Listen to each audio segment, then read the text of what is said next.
I can't believe what I just watched because the first 3 episodes of Invincible Season 4 were absolutely incredible. So here are my full spoiler-filled thoughts on the first 3 episodes. First of all, I absolutely love the opening montage we get in episode 1 with If I Get High playing in the background. Perfect needle drop. This show always manages to have the most perfect song. The Dinosaurus fight was a ton of fun. I love Matthew Rhys as the voice of this character. I was a little disappointed in how little he has to do in this episode overall, but people have been telling me he does come back later, probably next season. And please tell me I'm not the only person that was physically cringing during the scene of Mark having dinner with Eve and her parents and her dad just absolutely roasting this dude the entire time. Like, I am so bad with secondhand embarrassment. This was almost too much for me. I also did really love everything they did with Oliver getting his new suit, Debbie having the flashbacks to Omni-Man. I'm not gonna lie, when the Sequids were coming back, I was not a fan. I was like, oh, I forgot about these guys. I'm kind of sick of the storyline happening over and over again, but it absolutely locked in. The sequence was actually super cool, and getting to see Mark having to make that first split-second decision of the entire season of just punching this dude straight through the face. Love that we're dealing a lot with Mark making these kind of rash decisions, losing control a little bit. The flashes of Omni-Man are in there. He's trying not to become his dad at the same time. But I'm sorry, we got to get to episode 2 because honestly, the opening sequence of this was absolute cinema. Like, first of all, I'm an idiot because when I was watching this, I was like, oh, why does this dude look so much like Mark on the bottom?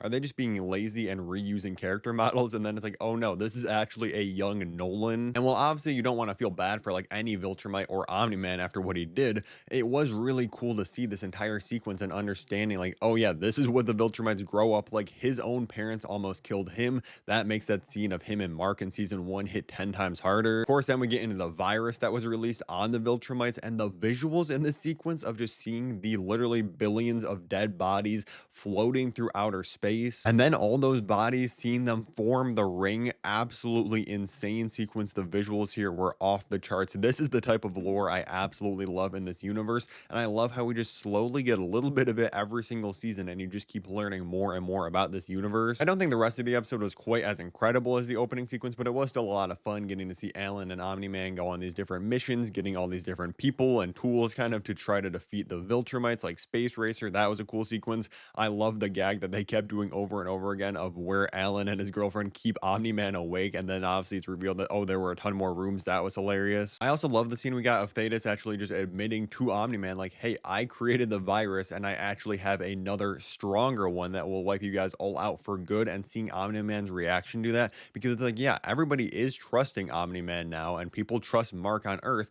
but we see in this episode and the next one, people are kind of testing them, seeing like, oh, are they gonna lose their temper? Are they going to break and like kill me and lose it again? Of course, at the end of episode 1, I didn't mention it there, but we get the post-credit scene of Conquest actually waking up and then going to see Thrag in the second episode post-credit scene. Absolute peak. Getting into episode 3, absolutely love seeing my homie Titan again. At first I was like, I'm not sure about the storyline, but getting to see him and the ultra homie Machine Head, who's absolute comedy every time he shows up on screen, was really fun to see again. The sequence of Titan having to protect his family from Leo's like guards going after him was insane. Can't believe I'm saying this, but this episode actually made me like the character of Rudy, aka Rex. I just hate calling him that, but seeing him and Monster Girl go in during that Flaxen sequence and actually be like stuck in their dimension now is super interesting. I really hope we revisit that sometime soon. The entire battle though was actually super captivating, getting to see them have like their advanced technology that was adapted for Omni-Man just destroying Mark. But obviously the real jaw-dropping moment of episode 3 was Mark going over, finally helping Oliver and Leo and all that, and then he finds out, oh yeah, Titan dragged my little brother into this. Absolutely loses control on it, and he was straight up going to kill this dude if Oliver wasn't there. And again, I love how we keep exploring this in these first couple episodes with Mark. Like, we're watching in real time him deal with this regret he has of keeping people like Angstrom and other villains alive. He's about to learn, oh wait, Conquest is alive too, and the amount of pain this keeps causing him.